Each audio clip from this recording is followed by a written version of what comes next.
Pues propiamente vamos a continuar con el tema del día de ayer, ahí en el capítulo 17 del segundo libro de las Crónicas, que es el que estamos atendiendo, y voy a retomar desde el punto B, desde la parte B de este capítulo. Ayer tuvimos algunos problemas técnicos, pero vamos a retomar a partir de la condición de lo de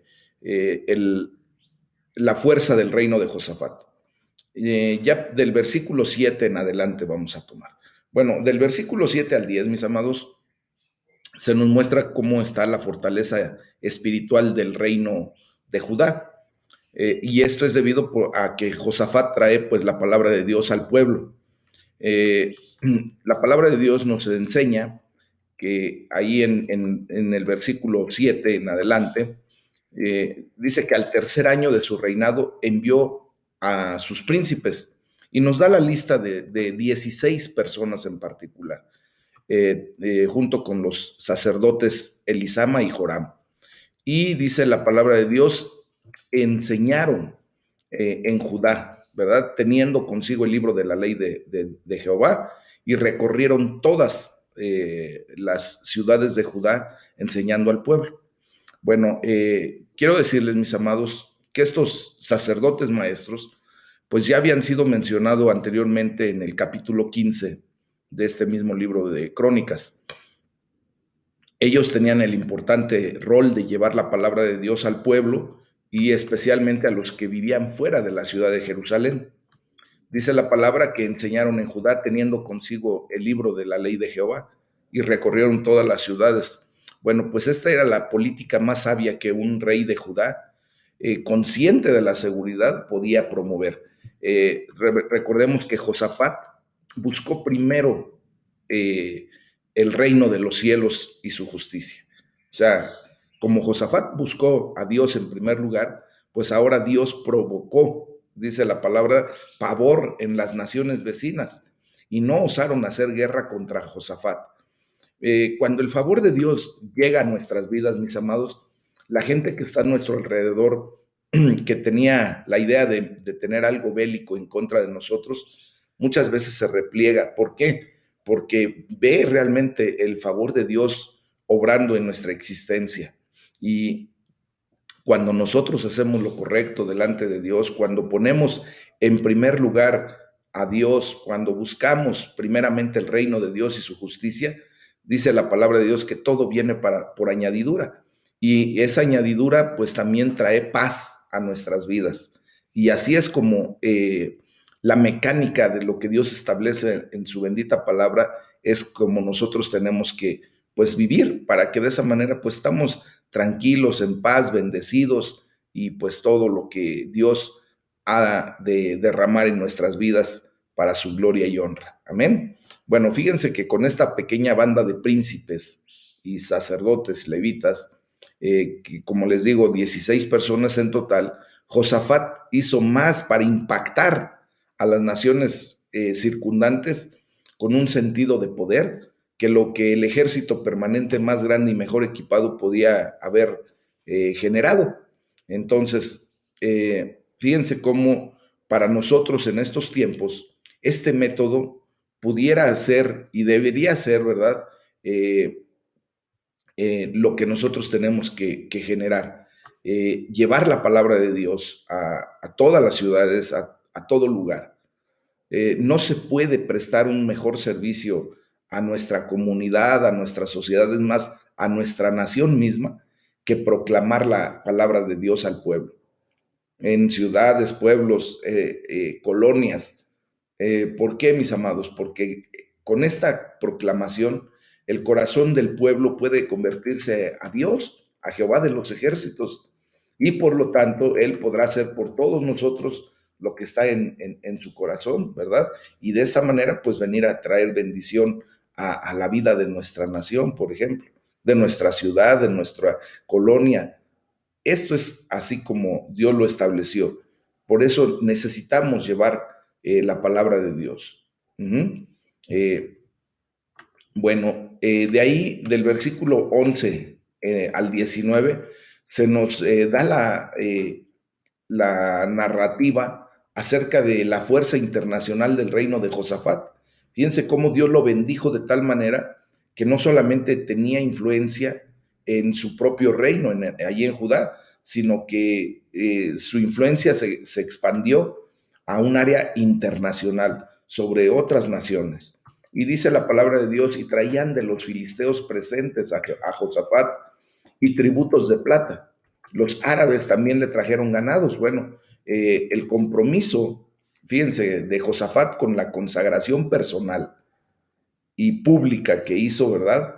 Pues provocó que Dios exaltara su reino sobre todas las naciones vecinas, así como Dios lo promete y lo prometió en Deuteronomio 28, del versículo 1 al 13. Acuérdense que Dios nos dice que si nosotros, ¿verdad? Decidimos hacer el bien y no el mal, buscar de su presencia, estar realmente delante de la presencia de Dios, Él enviará bendición a nuestras vidas. Y bueno, pues esto es justamente lo que aconteció con el rey Josafat, al grado de que las naciones vecinas pues tenían claro quién era Josafat y quién estaba al frente de Josafat. No era el hombre, sino era Dios mismo en la vida de un hombre. Amén. Bueno, también dice la palabra de Dios, estos eran siervos del rey. Fíjense que el verdadero tesoro del reino de Josafat no se contaba solamente en seguridad o cosas materiales.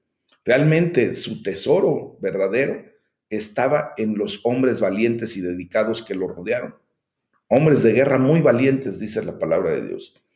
Nosotros debemos considerar que el tesoro más grande que Dios pone a nuestro alcance, pues es esa condición de eh, el factor humano, mis amados. Qué grato es ver cómo hay gente que está a tu lado para apoyar, para estar contigo, porque eso es justamente lo que Dios quiere que nosotros vivamos, ¿verdad? Que vivamos en amor, en armonía, y este es el capital más preciado que tenemos humanamente hablando, las personas que nos rodean. Ustedes conmigo, yo con ustedes, y esto nos da unidad, nos da fortaleza y nos puede sacar adelante de muchas cosas.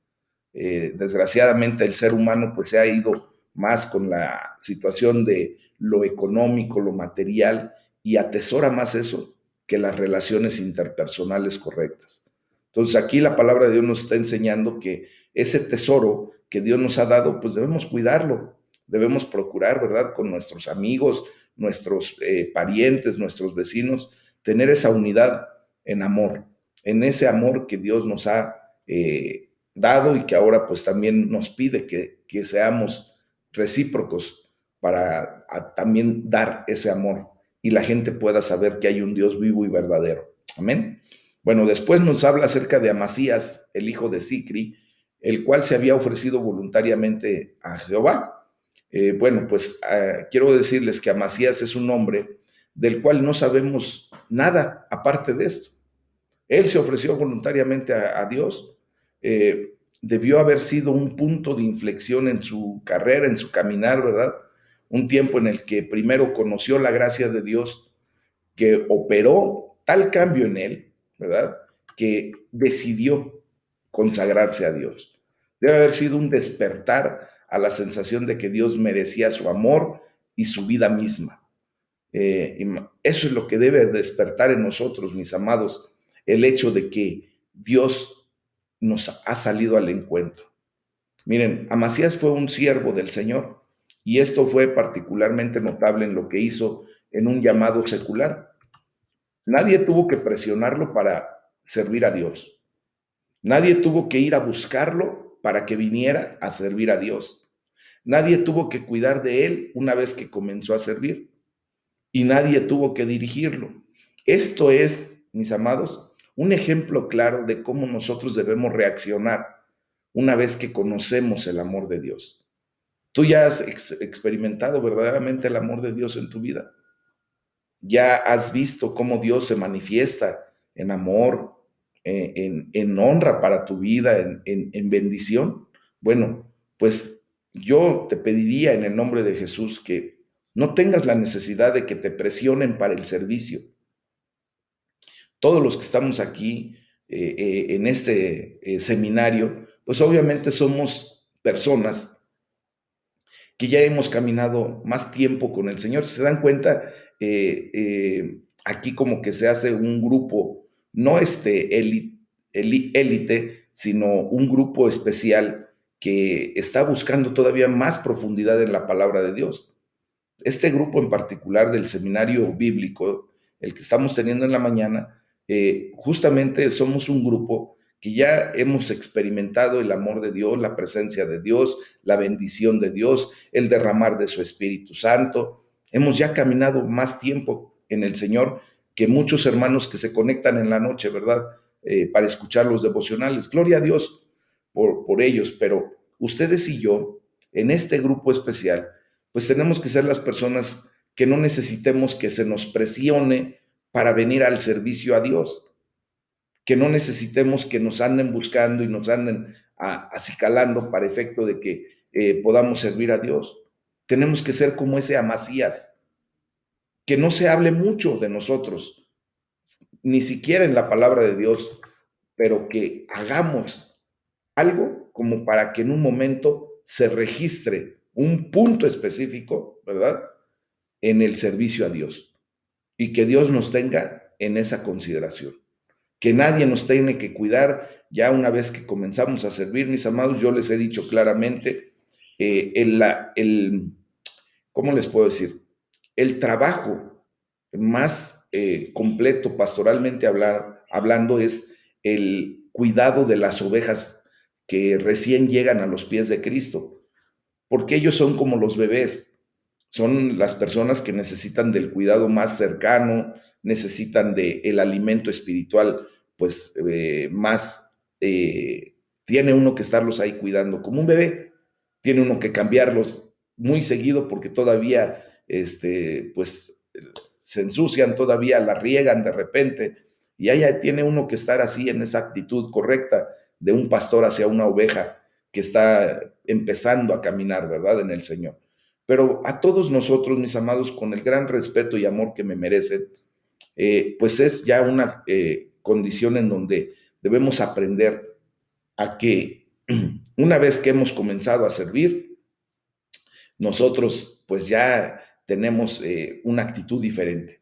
Sí habrá la necesidad de acercarse al pastor, de acercarse al liderazgo para recibir consejo, recibir dirección. Sí, sí la hay y con gusto estamos para servirles. Pero eso realmente debe ser en ocasiones y no como un bebé al que todo el tiempo lo está uno cuidando. ¿Ah? Por ejemplo, a un joven pues ya no lo tiene uno que cambiar de ropa, ya no lo tiene uno que bañar, ya no lo tiene uno que estar, ándale, come, ándale, desayuna, sino que ya una persona que va madurando pues empieza a ser autónoma y empieza realmente a hacer pues, las cosas que le corresponden. ¿Ah? Y dice, nadie tuvo que dirigirlo, efectivamente.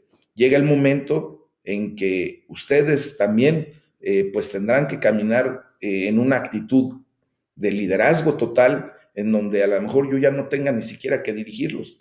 Obviamente el que siempre nos va a dirigir pues es el Espíritu Santo de Dios, la palabra de Dios. Ahí sí ni cómo hacerle, ¿verdad? Pero entonces tenemos que actuar como un Amasías. Yo en el nombre de Jesús declaro a todos ustedes que escuchan este seminario que son Amasías, que verdaderamente vienen a los pies de Dios para servir, entendiendo la actitud que debe tomar uno delante del Rey. Fíjense que no hay ocupación lícita en la cual un hombre no pueda servir completamente al Señor. Ustedes y yo tenemos que comprender y de verdad vivir la idea clara de que es un gran privilegio y es una gran bendición el ser apartados para el trabajo de ganar almas, de servir a Dios. Pero nunca debemos separar ese trabajo del resto de los trabajos de la vida o de los llamados de la vida, mis amados. Como si solo uno fuera sagrado. Todos los demás trabajos, ¿verdad? Eh, deben de llegar al punto de servir a Dios desde donde estemos. Esa es la idea clara, ¿ok? Bueno, pues vamos a atender ahora, mis amados, el capítulo número 18. Fíjense bien que aquí, pues la palabra de Dios nos habla acerca de eh, Josafat, Acab y Micaías. En la primera parte de este capítulo se nos habla acerca de que Josafat va a Samaria, la ciudad capital del reino del norte, ¿se acuerdan? Del reino de Israel. Recuerden que la capital del reino del sur es eh, eh, Jerusalén y la capital del reino del norte es la ciudad de Samaria.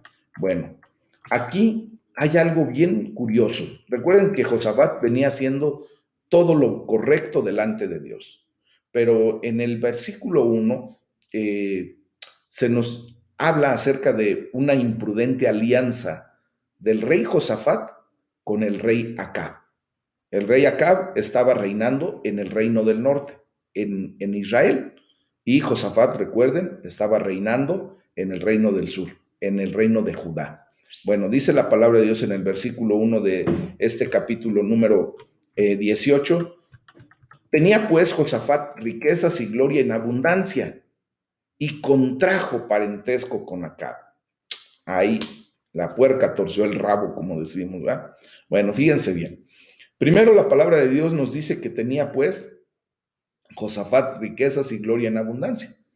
Obviamente, debido a su consagración personal a Dios y a la consagración pública, ¿verdad? Que tuvo delante de Dios, pues Dios bendijo a Josafat y lo exaltó, como decíamos, entre las naciones vecinas. Pero llega el punto en que dice la palabra que contrajo parentesco con Acab. Bueno, recuerden que esta manera de vincular los reinos con el lazo del matrimonio era común en el mundo antiguo, pero podemos ver que fue una política muy imprudente que tomó el rey Josafat. La estrategia más sabia para la protección del reino no era entablar una relación, ¿verdad?, con un reino que no adoraba a Dios, sino que verdaderamente la estrategia más sabia que debió haber entendido propiamente Josafat era la obediencia a Dios. En vez del compromiso con ese impío rey Acab de Israel y su esposa, la reina Jezabel. ¿Se acuerdan que Acab y Jezabel fueron los reyes que más mal hicieron en el reino de Israel, mis amados? Y viene Josafat, que venía consagrado, que había hecho lo correcto, que, bueno, mis amados, este hombre, ¿verdad?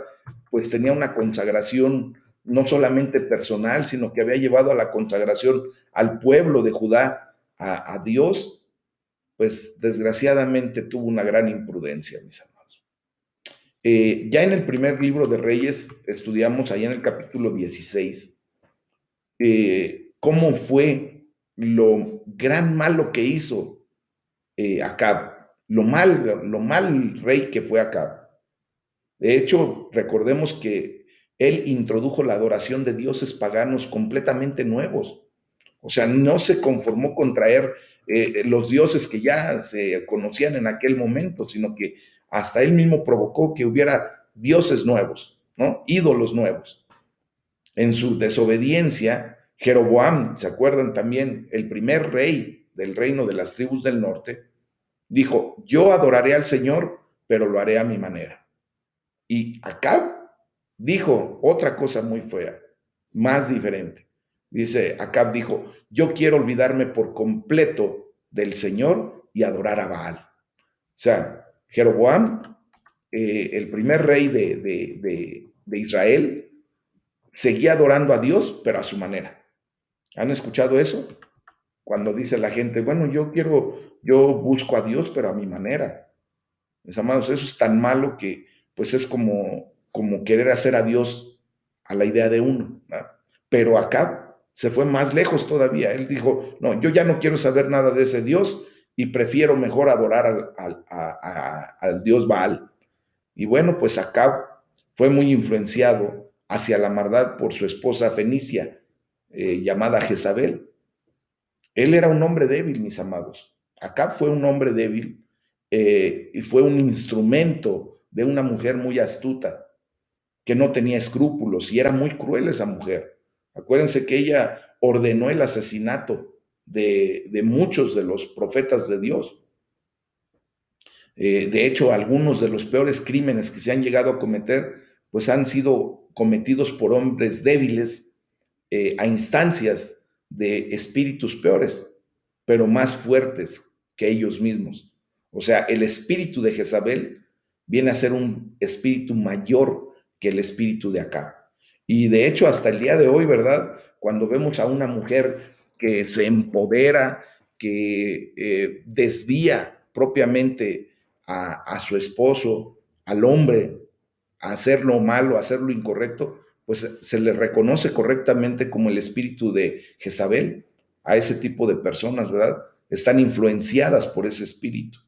Y bueno, el punto está en que Josafat, desgraciadamente, emparenta con esta familia crítica, ¿verdad?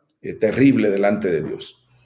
Ya del versículo 2 al 3, la palabra de Dios nos enseña que Acab pues pone sus ojos en Ramot de Gaad, dice la palabra de Dios, y después de algunos años descendió a Samaria para visitar a Acab, por lo que mató a Acab muchas ovejas y bueyes para él y para la gente que con él venía, y le persuadió que fuese con él contra Ramot de Galaad.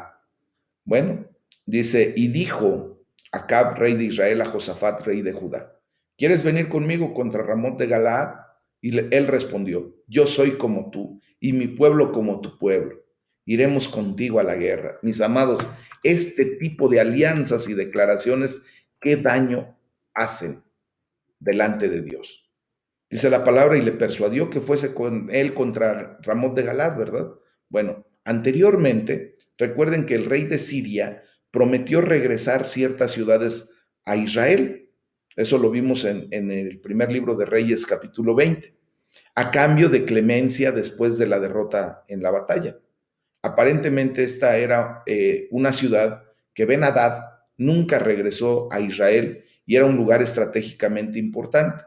Ben-Hadad, recuerden que era el rey de Siria, que le entregó todas las otras ciudades, pero seguramente la ciudad de Ramot de Galaad no fue regresada al pueblo de Israel. Y recuerden que las ciudades, muchas de ellas se ubicaban estratégicamente en el territorio porque eran el paso, ¿verdad?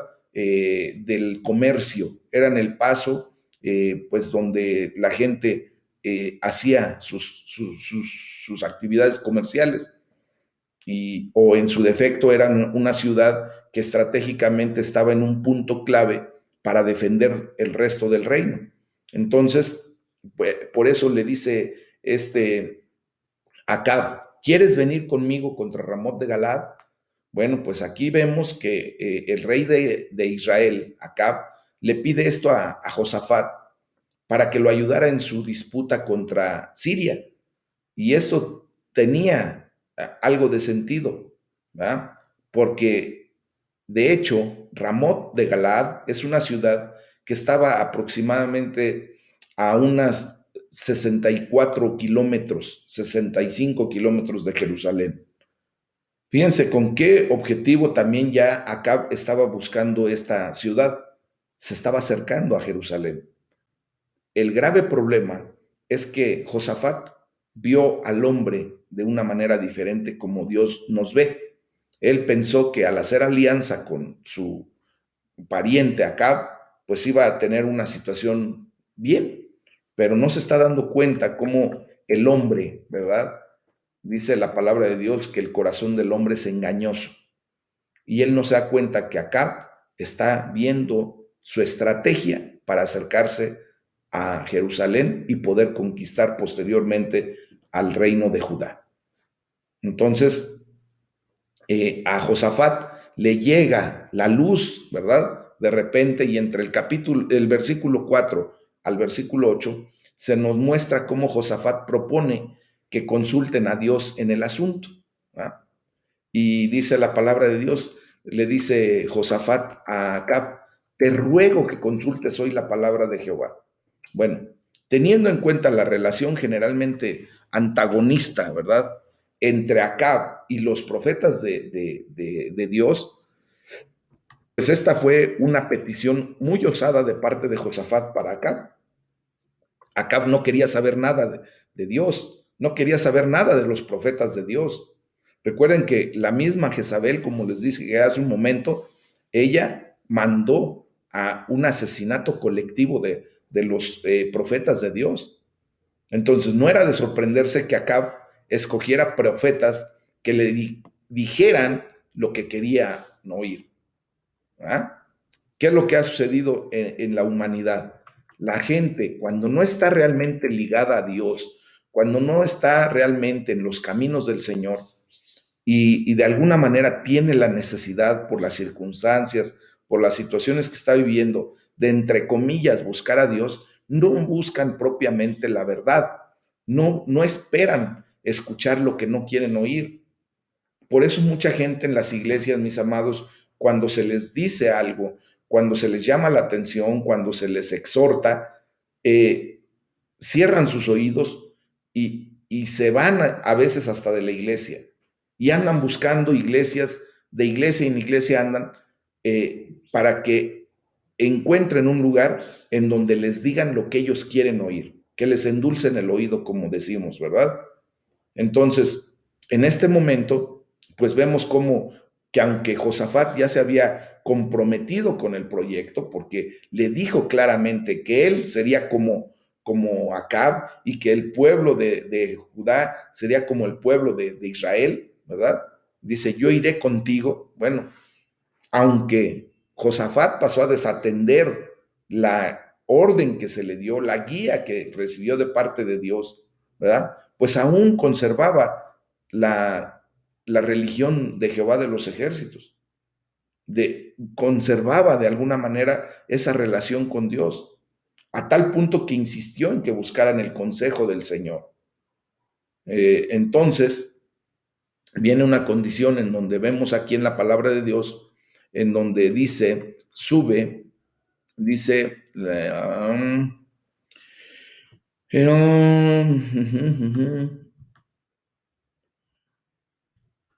dice la palabra de Dios, sube porque Dios los entregará en manos del rey. Bueno, cuando Acab reunió a los profetas, estos no eran profetas fieles de Dios, estos eran profetas que se concentraban para complacer a sus reyes.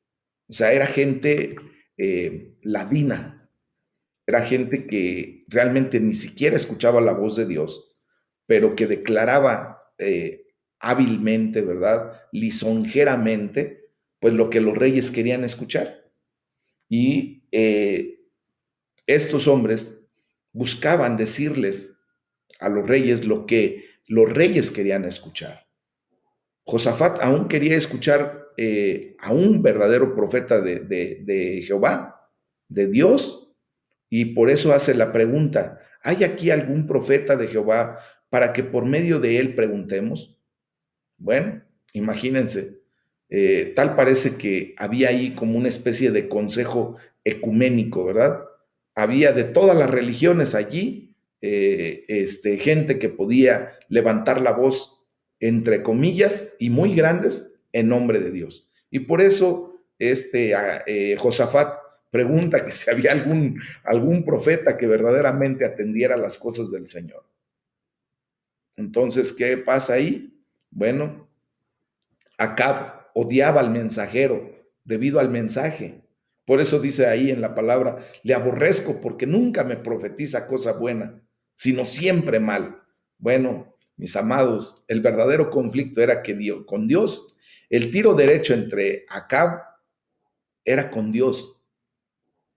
Él, desgraciadamente, enfocó su odio contra el profeta Micaías, al siervo que Dios mandó, al profeta que Dios mandó para hacerle una declaración conforme al corazón de Dios.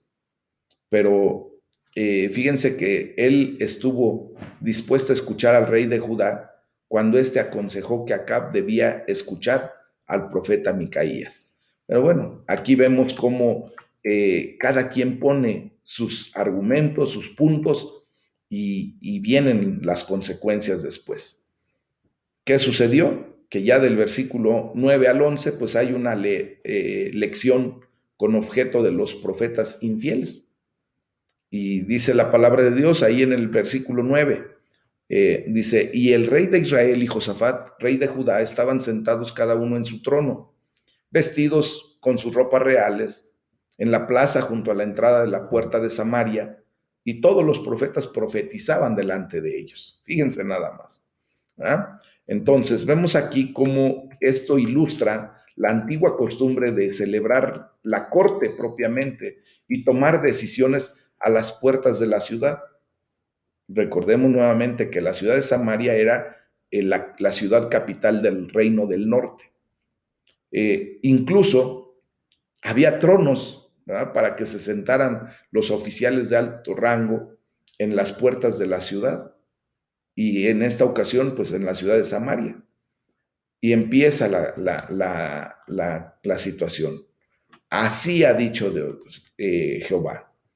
Viene Sedequías, el hijo de Kenaana, que se había hecho cuernos de hierro, y decía, así ha dicho Jehová.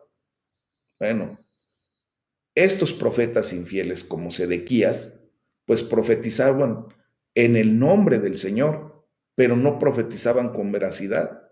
Muchos comentaristas creen que estos profetas eran profetas paganos, tal vez representantes de la diosa Acera o de algunos otros dioses o diosas paganas.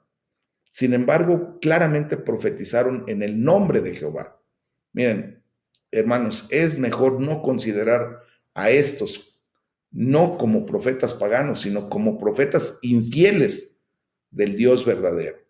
¿Ah? Quizá estos eran verdaderos seguidores de Jehová de los ejércitos, pero que fueron seducidos de alguna manera por el sincero, pero superficial arrepentimiento de Acab 3 años atrás. ¿Se acuerdan?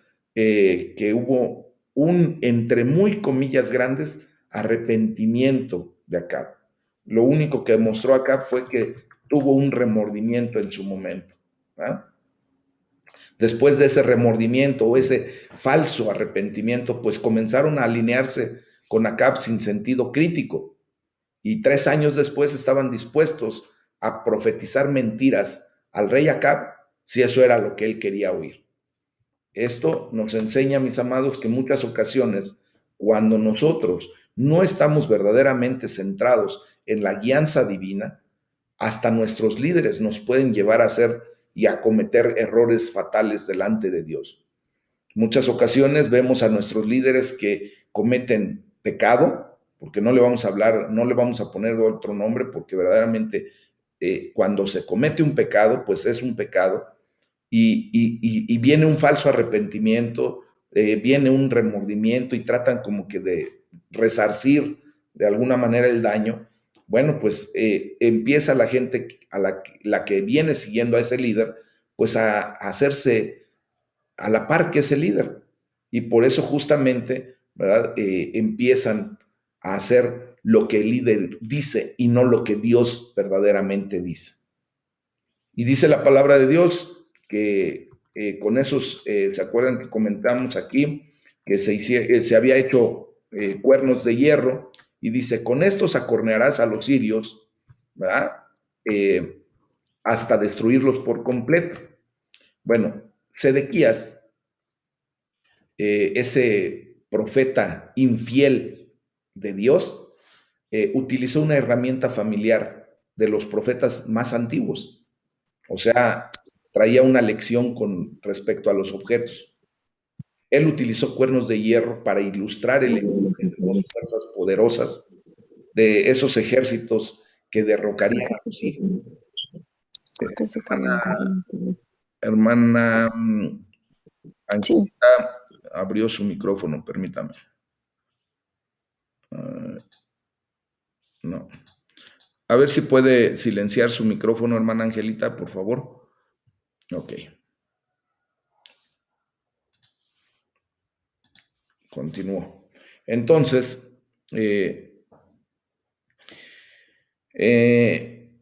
fíjense bien que de esta manera dice la palabra de Dios, ¿verdad? Que profetizaban también todos los profetas. O sea, Sedequías como que ganó propiamente aprobación de los otros 400 profetas, como para mostrar que verdaderamente él estaba diciendo lo que Dios había mandado.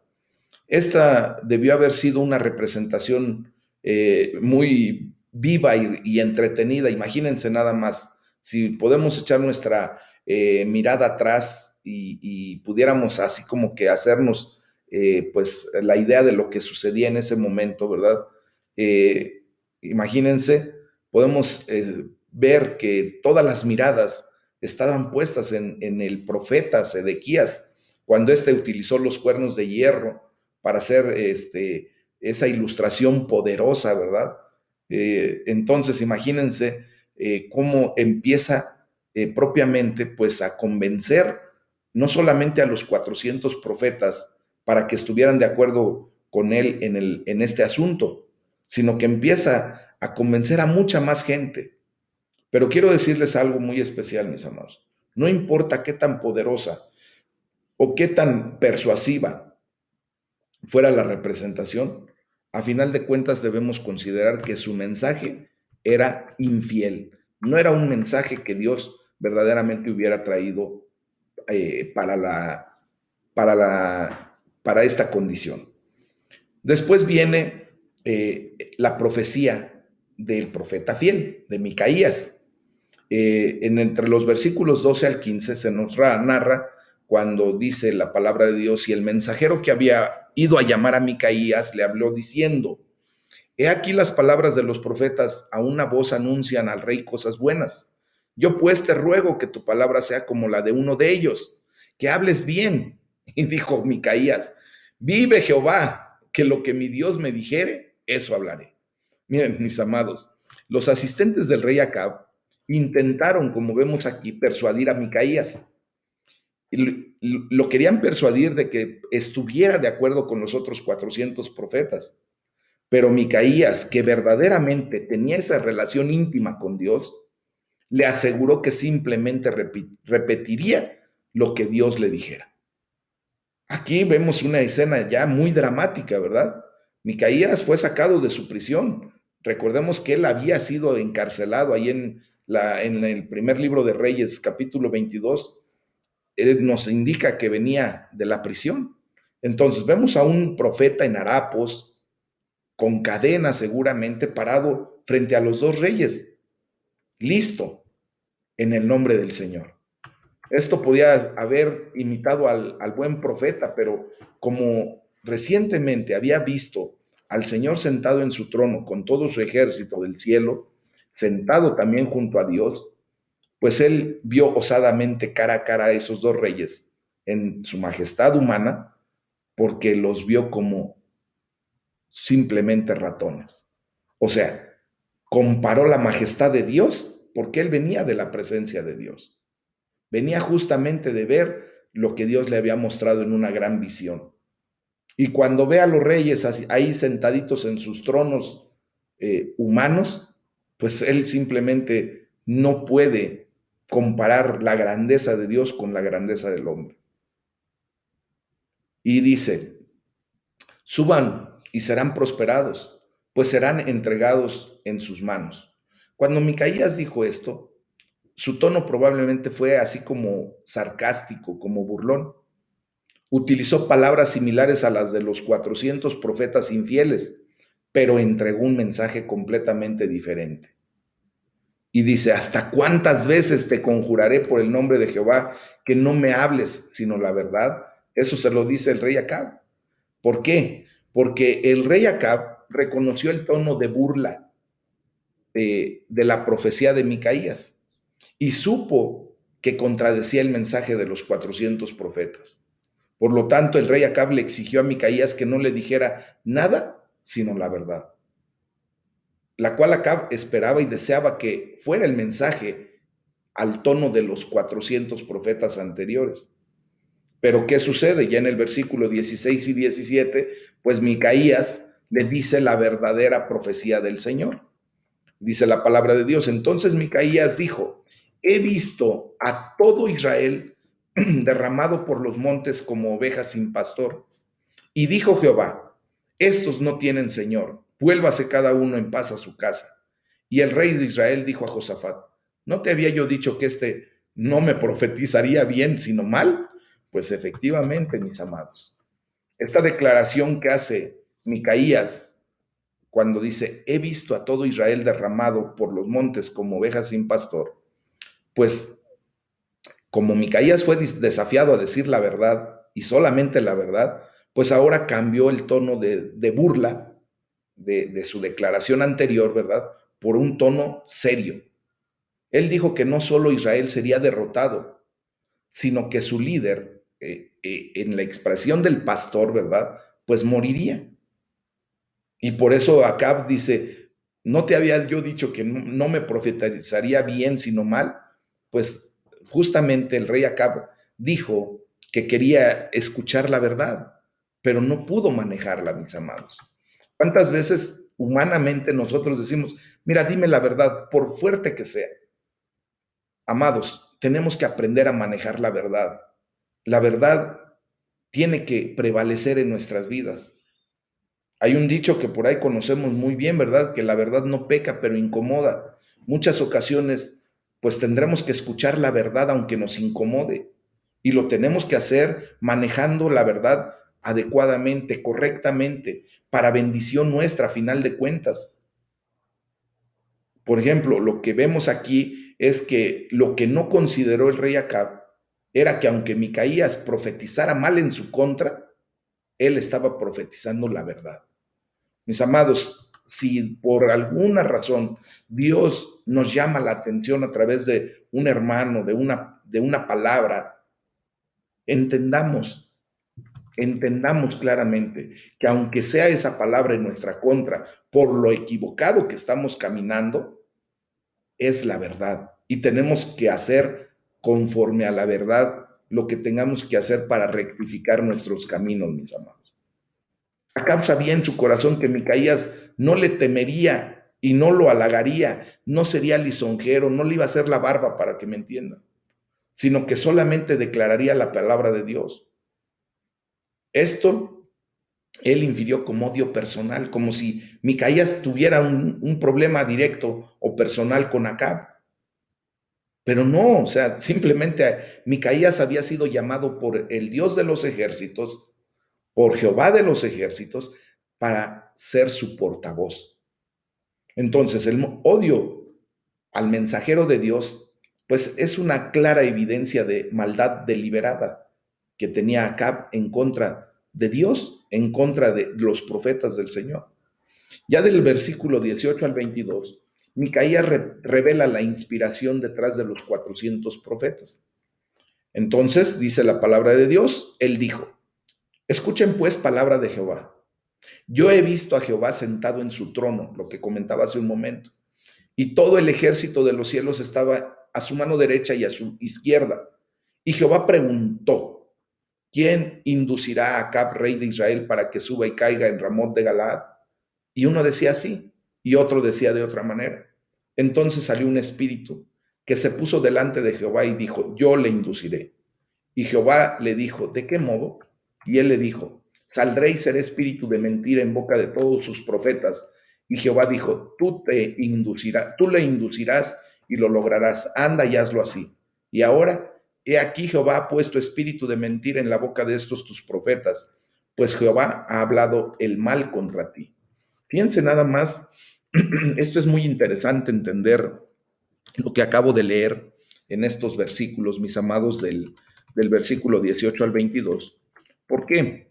Porque fíjense, cuando dice, yo he visto a Jehová sentado en su trono y todo el ejército de los cielos estaba en su mano derecha y a su izquierda, bueno, el rey Acab y los otros en la corte encontraban difícil, muy difícil, entender cómo es que un profeta podía estar en lo correcto y 400 profetas estar equivocados.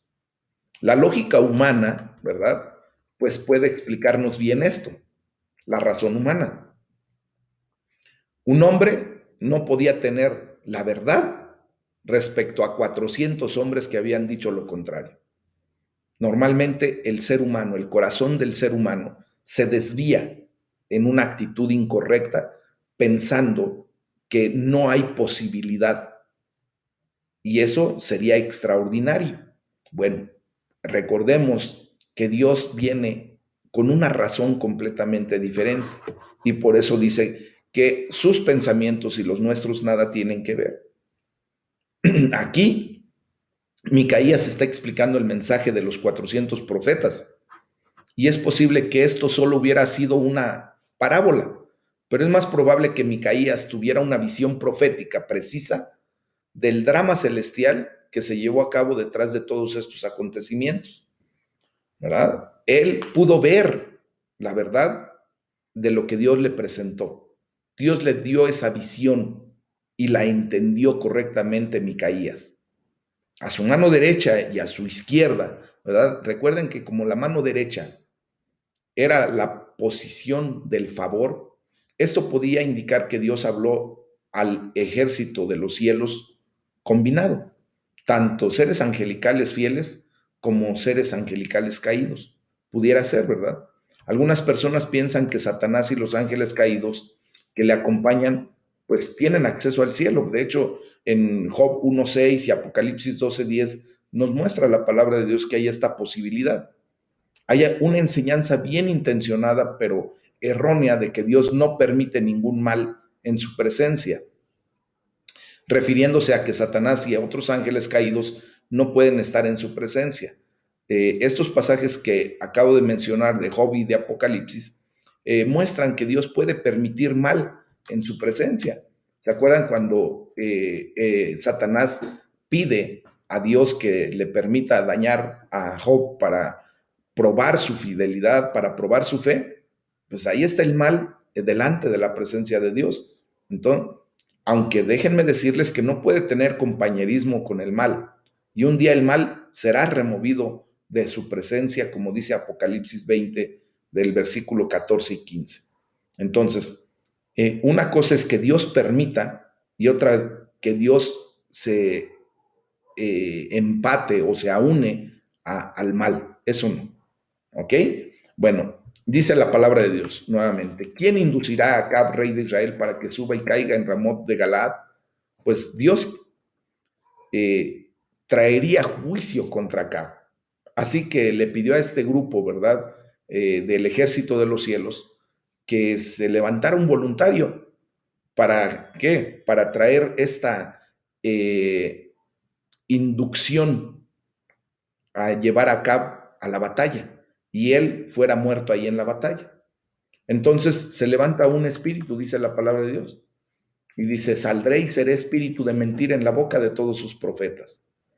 Miren, aparentemente aquí vemos como uno de los ángeles caídos, ¿verdad?, se ofreció voluntariamente para esta tarea. Como Acab deseaba ser engañado, pues Dios le daría lo que deseaba. ¿Y de qué manera? Pues utilizando un ángel caído que voluntariamente obró a través de los dispuestos profetas infieles.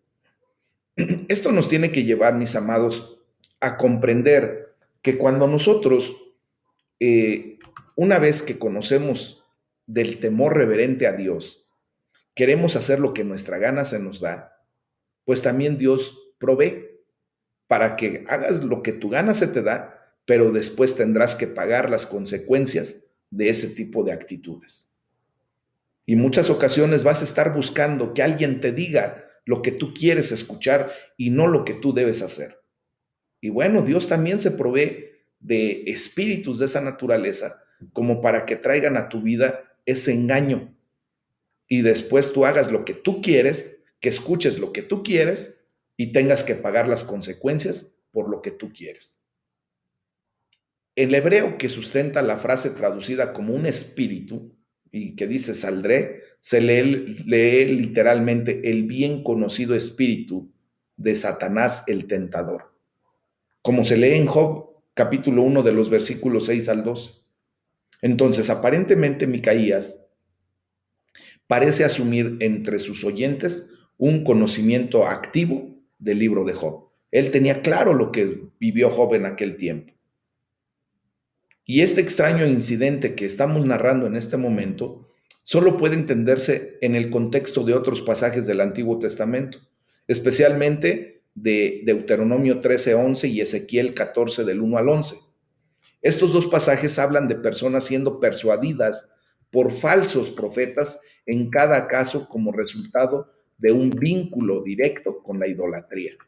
Y es por eso que el rey Acab, pues como era un rey que había establecido la idolatría, pues tenía ese vínculo con esos falsos profetas, con esos espíritus engañadores, ¿verdad? Porque esa es la verdad. Entonces, ya después del versículo 23 al 27, viene la reacción de los falsos profetas y del rey Acab. Y dice la palabra de Dios: entonces Sedequías, hijo de Kenaana, se le acercó y golpeó a Micaías en la mejilla. Le dio un cachetadón, ¿verdad? Entonces Sedequías respondió de la manera en que muchos lo hacen cuando son derrotados en una discusión. Responden con violencia. Y eso nos hemos dado cuenta de esa realidad, ¿verdad? Y dicen, pongan a este en la cárcel nuevamente. El rey Acab respondió de la manera en que muchos tiranos lo hacen cuando son confrontados con la verdad. Acab quiso que Micaías fuera encarcelado y privado nuevamente. Y todavía dice, susténtenle con pan de aflicción y agua de angustia. Bueno, pues la frase pan de aflicción y agua de angustia pudiera ser traducida como pan y agua en muy escasa medida, con muy poca agua y muy poco pan. Y le dice, si tú volvieres en paz, Jehová no ha hablado por mí. Fíjense lo que le dice Micaías. El profeta Micaías hizo un último llamamiento. Todavía él estaba dispuesto a ser juzgado por el cumplimiento o no cumplimiento de su profecía, puesto que él sabía que sus palabras eran ciertas, mis amados, ¿verdad? Por lo que fue apropiado para él gritar mientras lo llevaban de regreso a prisión. Escuchen, pueblos todos. Y hace esa declaración. Si tú vuelves en paz, es porque yo he hablado mentiras, porque Dios no habló por mí. Pero sabíamos claramente y sabemos claramente que Dios había hablado por la boca de Micaías. Ya en la parte B, y perdónenme, me voy a tomar unos 2, 3 minutitos extras, en la segunda parte de este capítulo, se nos habla acerca de la muerte del rey Acab de Israel. Y no lo puedo cortar porque justamente es el epílogo de lo que estamos hablando. Bueno, de los versículos 28 al 29, la palabra de Dios nos enseña que Josafat y el rey Acab no escuchan a Micaías y van a la batalla. Y dice la palabra, subieron pues el rey de Israel y Josafat, el rey de Judá, a Ramot de Galaad, y dijo el rey de Israel a Josafat, yo me disfrazaré para entrar en la batalla, pero tú vístete tus ropas reales. Y se disfrazó el rey de Israel y entró en la batalla. Bueno, pues es fácil entender por qué el rey Acab, ¿verdad?, fue a esta batalla. Él no quería creer en la profecía de Micaías, que era verdad, y quería oponerse valientemente a ella. Pero no se estaba oponiendo a Micaías, no se estaba oponiendo a lo que Micaías estaba diciendo, se estaba oponiendo directamente a Dios, mis amados. ¿Ah? Y es menos sencillo entender por qué el rey Josafat de Judá fue a la batalla con Acab. O sea, no podemos entender hasta el día de hoy por qué si ese hombre que verdaderamente atendía a Dios, ¿verdad?, no creyó en la profecía de Micaías. Él debió haber sabido propiamente que la batalla terminaría en un desastre y en la muerte de por lo menos el rey Acab. Miren, aquí podemos ver cómo el rey Josafat, ¿no?, pudo tener una actitud fatalista hacia la voluntad de Dios, pensando que si todo era la voluntad de Dios, pues entonces no había nada que él ni nadie pudiera hacer al respecto. O sea, hay mucha gente que dice, bueno, yo ya escuché de parte de Dios que va a pasar esto, y aunque yo haga lo contrario, no va a pasar nada, va a pasar lo que Dios dice, efectivamente, pero recuerden que también Dios nos ha dado un libre albedrío con el cual podemos actuar correctamente, mis amados. Luego viene algo bien especial. Dice, yo me disfrazaré para entrar en la batalla, pero tú vístete tus ropas reales. Miren, al entrar en la batalla, Acab no quería ser identificado como rey, por lo tanto, convertirse en un objetivo especial. Recuerden que en aquel tiempo, otra vez, alguien ya no me están escuchando.